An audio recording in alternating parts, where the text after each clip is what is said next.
brought to you by Nova शुद्ध घी। जब जब खाए दिल खुश हो जाए, सदियों का नोवा शुद्ध देसी घी, सपना स्वस्थ भारत का। I love घी। हम हमारी एम्बेसी को बोलेंगे मैं ट्रेनिंग नहीं दी और ज़बरदस्ती जंग के अंदर ले जा रहे हैं, तो ये बोल रहे हैं कोई नहीं सुनेगा आपकी यहाँ पे, आप ऑलरेडी यूक्रेन के अंदर हो। हाँ, हम यूक्रेन के अंदर है, ज़बरदस्ती कर रहे हैं भाई। ये लास्ट वीडियो हो सकता है हमारा चारों का। भी मरण लाग रही मेरे बच्चा खातर, मैंने मेरे बच्चे वापस चाहिए। मेरी मोदी सरकार सुने तो मेरी सुनाई करे। यूक्रेन में फंसे ये हैं भारत के जवान जो कह रहे हैं कि ये उनकी आखिरी वीडियो हो सकती है। बता दें कि रूसी सेना पर वहां आए कई भारतीयों को लालच देकर सेना में भर्ती करने और जंग में धकेलने के आरोप लग रहे हैं। रशियन आर्मी में भर्ती कर 10 दिन की ट्रेनिंग दी जाती है और फिर यूक्रेन के साथ युद्ध में भेज दिया जाता है।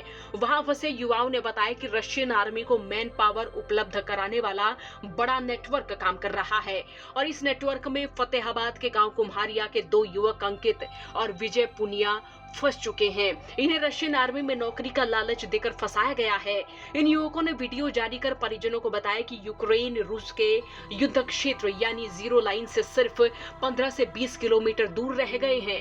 इस वीडियो में ये भारत के अन्य युवकों के साथ खुद को बचाने की गुहार लगाते नजर आ रहे हैं। इन्होंने ये भी बताया कि रूसी आर्मी को पता चल गया है कि ये युवक वीडियो बनाकर भारत में अपने परिजनों को भेज रहे हैं, जिनके बाद इनके मोबाइल से व्हाट्सएप डिलीट करवा दिया गया है।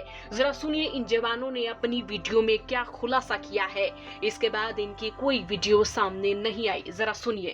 भाई हमने इनको बोला है भाई हमारे कॉन्ट्रैक्ट के अंदर 3 महीने की ट्रेनिंग है, हम हमारी एम्बेसी को बोलेंगे मैं ट्रेनिंग नहीं दी और ज़बरदस्ती जंग के अंदर ले जा रहे हैं, तो ये बोल रहे हैं कोई नहीं सुनेगा आपकी यहाँ पे, आप ऑलरेडी यूक्रेन के अंदर हो। हाँ, हम यूक्रेन के अंदर है, पर अभी तो हमारा नेट चल रहा है, फिर उसके बाद हमारा नेट नहीं चलेगा भाई आगे जाते ही। इन्होंने स्पष्ट बोल दिया, इनके बंदों ने बोला आगे नेट नहीं चलेगा, जो भी बात करनी है अपने घर वालों से वो सभी अभी कर लो। ज़बरदस्ती कर रहे हैं भाई।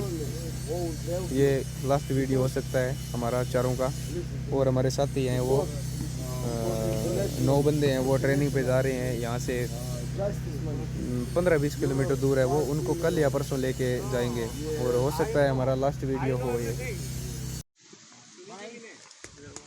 भाई आप सारे रशियन आर्मी में हैं भाई, इंडिया से हैं भाई, हम बड़े खतरे में बैठे हुए हैं, हमें प्लीज़ यहाँ से निकलवा दो। कोई अगर कोई भाई है जानकर है तो हमें यहाँ से निकलवा दो भाई। हम फंस गए, हम यहाँ पे आके हम सभी बंदे यहाँ पे हमारे साथ धोखा हुआ है। हमारे साथ बहुत बड़ा धोखा हुआ भाई। जो हमारे साथ के बंदे हैं बहुत सारे बॉर्डर पे गए हैं भाई, उनकी डेथ हो चुकी है, हमें भी आगे भेज रहे हैं, हमें प्लीज़ यहाँ से निकलवा दो। ਸਤਿ ਸ਼੍ਰੀ ਅਕਾਲ ਸਾਰਿਆਂ ਨੂੰ ਵੀਰ, ਅਸੀਂ ਰਸ਼ੀਅਨ ਆਰਮੀ 'ਚ ਫਸ ਚੁੱਕੇ ਹਾਂ। ਇਸ ਟਾਈਮ ਅਸੀਂ ਸਟੂਡੈਂਟ ਵੀਜ਼ੇ ਤੇ ਆਏ ਸੀਗੇ ਮਾਸਕੋ, ਸਾਨੂੰ ਧੋਖੇ ਨਾਲ ਇਹਨਾਂ ਆਰਮੀ 'ਚ ਭਰਤੀ ਕਰ ਲਿਆ। ਸਾਨੂੰ ਕੰਮ ਦਾ ਕਹਿ ਕੇ ਅੱਗੇ ਲੈ ਕੇ ਆਈ ਵੀ ਤੁਸੀਂ ਪਿੱਛੇ ਰਹਿਣਾ, ਸਾਡੀ ਮਦਦ ਕਰਨੀ ਸਿਰਫ, ਹੋਰ ਤੁਸੀਂ ਕਿਸੇ ਨਹੀਂ ਕਰਨਾ। ਹੁਣ ਸਾਨੂੰ ਇਹਨਾਂ ਨੇ ਗੰਨਾਂ ਫੜਾਤੀਆਂ, ਕੋਈ ਟ੍ਰੇਨਿੰਗ ਦਿੱਤੀ ਨਾ, ਕੋਈ ਚੱਜ ਨਾਲ ਖਾਣ ਨੂੰ ਦਿੰਦੇ ਆ। ਸਾਡੇ ਨਾਲ ਧੋਖਾ ਹੋਇਆ, ਸਾਨੂੰ ਗਾਂ ਭੇਜ ਰਹੇ ਲੜਨ ਵਾਸਤੇ। ਸਾਡੇ ਨਾਲ 15 ਬੰਦੇ ਸੀਗੇ, ਆਲਰੇਡੀ 5-6 ਬੰਦੇ ਨੂੰ ਭੇਜ ਚੁੱਕੇ ਆ, ਕਈਆਂ ਦੇ ਵਿੱਚੋਂ ਡੈਥ ਵੀ ਹੋ ਚੁੱਕੀ ਹੈ। ਹੁਣ ਸਾਨੂੰ ਕੱਲ ਬਸ ਨਾਲ ਗਾਂ ਭੇਜਣਾ ਗਾ। ਅਸੀਂ ਬੀਜੇਪੀ ਸਰਕਾਰ ਨੂੰ ਇੱਕੋ ਅਪੀਲ ਕਰਦੇ ਹਾਂ ਕਿ ਸਾਨੂੰ ਇੱਥੋਂ ਕਢਾਇਆ ਜਾਏ। ਸਾਡੀ ਜਾਨ ਦੀ ਬਹੁਤ ਜ਼ਿਆਦਾ ਖਤਰਾ ਹੈ। ਸਾਡੇ ਕੋਲ 1-2 ਦਿਨ ਦਾ ਟਾਈਮ ਹੈ ਔਰ ਸਾਡੇ ਨਾਲ ਦੇ 5 ਮੁੰਡੇ ਮਰ ਚੁੱਕੇ ਹੈ। ਅਸੀਂ 15 ਮੁੰਡੇ ਆਏ ਹੀ, ਅਸੀਂ 6-7 ਮੁੰਡੇ ਬਚੇ हैं, बाकी सारे ਅੱਗੇ ਚੱਲ ਗਏ ਨੇ। ਅਸੀਂ बीजेपी सरकार ਨੂੰ ਇਹੋ ਬੋਲਣਾ ਚਾਹੁੰਦੇ ਹਾਂ ਕਿ ਸਾਨੂੰ ਇੱਥੋਂ ਕਢਾਇਆ ਜਾਏ। हालांकि इन युवकों के परिजनों का कहना है कि उनके बेटों ने व्हाट्सएप कॉल कर वहां से निकालने की गुहार लगाई। परिवार का कहना है कि 15 लोगों के बैच में उनके बेटों के साथ यूपी, पंजाब, जम्मू कश्मीर के युवक भी फंसे हुए हैं। आपको सुनाते हैं परिजनों ने रोते बिलखते हुए क्या क्या बताया। और लास्ट मैसेज में यही लिख रखा है, ठीक है भाई हमें आगे लेके जा रहे हैं और कोशिश हुई तो इस लोकेशन पे मैं आ गया, मगर मेरे को ले आए दोबारा तो मैं बात करने की कोशिश करूंगा तुमसे, ठीक है। फिर यही उनका रिप्लाई आया था। कल मैं नायब सिंह सैनी से मिला था, मैंने कहा था उनको भी सर कैसे न कैसे करके हमारे बच्चों को यहाँ लेके आया जाए। मैं आपसे प्रार्थना करता हूँ, हाथ जोड़ के मैंने उनके आगे प्रार्थना भी की, मैं सर कैसे हमारे बच्चों को लेके आया जाए। पर मैं अभी तक यही आशा है भाई, हाँ बीजेपी सरकार कुछ करेगी हमारे लिए भाई। उनको पता है आज इस दुख हालात में है, तो अगर वो दुख ही नहीं समझ पाएंगे हमारे माँ बाप का, और क्योंकि बच्चा था उनको पता नहीं था, उसको बुला फुसला के वहाँ पे पैसों का लालच दे दिया था। सच्चाई यही है, पैसों की लालच में आके उन बच्चों के साथ ऐसा अत्याचार किया गया। क्या बताएं, अब इन नादानगी के चक्कर में उनको किसी चीज़ का ज्ञान नहीं था। अगर आज उनको रशियन लैंग्वेज आती, उनका नॉलेज होता, उनको आज वे बच्चे मार नहीं खाते। पर उनके साथ बस ये फ्रॉड होने के बाद में आज भी मैं यही प्रार्थना करता हूँ बार बार, भाई हमारे बच्चों को वहाँ से सुख शांति कैसे न कैसे मोदी सरकार से भी भाई उनको निकाला जाए। हरियाणा सरकार से और भारत सरकार से यही मेरी प्रार्थना है, कैसे न कैसे उन बच्चों को निकाला जाए। वो झांसे में लालच में देके फंसाए गए हैं, उन पे लालच में आकर उन बच्चों ने उसके ऊपर रशियन वो लैंग्वेज पे जो डॉक्यूमेंट्स है उस पर साइन करवाए गए हैं। मेरी यही बार बार प्रार्थना है कि उन बच्चों की अक्ल निकाली गई है। अब ये देश को, इस भारत जनता को भी पता है, मीडिया की तरफ उनको भी पता है कि ये बंदा भी, मैं मेरी अंदर की सच्चाई बोल रहा हूँ देखो, क्योंकि आज मेरा भाई गया है, कल किसी का और भाई होता उसमें क्या बीतती। अगर जिसका भाई मर चुका है वहाँ पे उसको पता होना चाहिए उसमें क्या बीत रही है।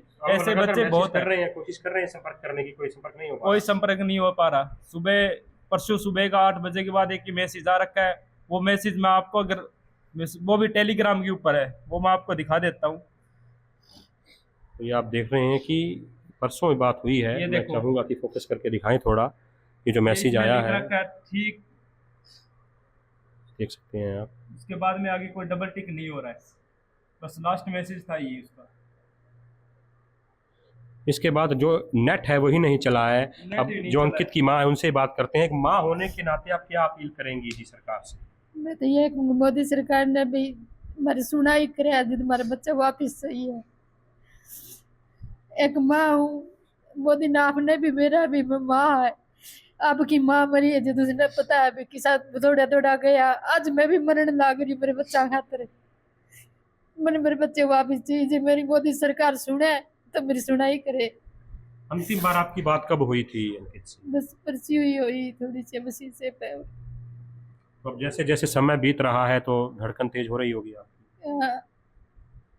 तो ये आप देख सकते हैं आंसू हैं जो परिवार के, लगातार परिवार जो गमजदा है, और इनका यही कहना है जैसे जैसे समय बीत रहा है उसी प्रकार से इनकी धड़कनें बढ़ रही हैं।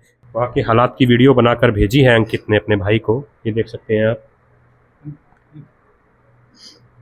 वाकई ये हालात है,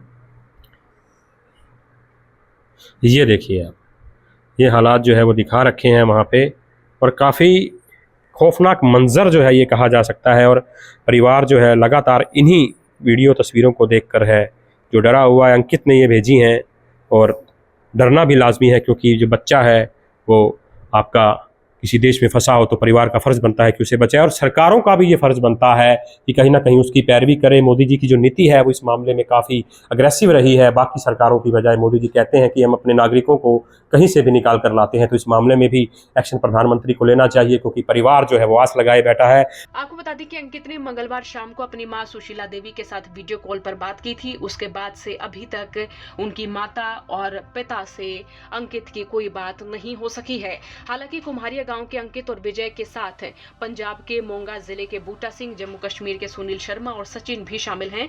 परिवार ने पीएम नरेंद्र मोदी से इस मामले में हस्तक्षेप कर उनके बेटों को वापस लाने की मांग की है। विदेश मंत्रालय के अधिकारियों के कहने पर परिवार ने सभी हेल्प डेस्क पर मेल भी भेज दी है। अंकित ने गुरुवार को रात 12 बजे मैसेज भेजकर जानकारी दी थी कि शुक्रवार सुबह 5 बजे उन्हें युद्ध में लेकर जाएंगे। इसके बाद से परिवार का उनसे कोई संपर्क नहीं हुआ है, संपर्क टूटा हुआ है। न परिजनों की अंकित से कोई बात हुई है और न अंकित की ओर से कोई भी मैसेज परिवार तक पहुंचा है। हालांकि अब देखना होगा कि मामले में भारत सरकार की ओर से क्या कुछ कदम उठाया जाता है, क्योंकि परिजन रोते बिलखते हुए यही कह रहे हैं कि उनके बेटों को सकुशल भारत वापस लाया जाए। आपका इस मामले पर क्या सोचना, कमेंट बॉक्स में राय लिखें। फतेहाबाद से जितेंद्र मोंगा के साथ ब्यूरो रिपोर्ट, हरियाणा तक।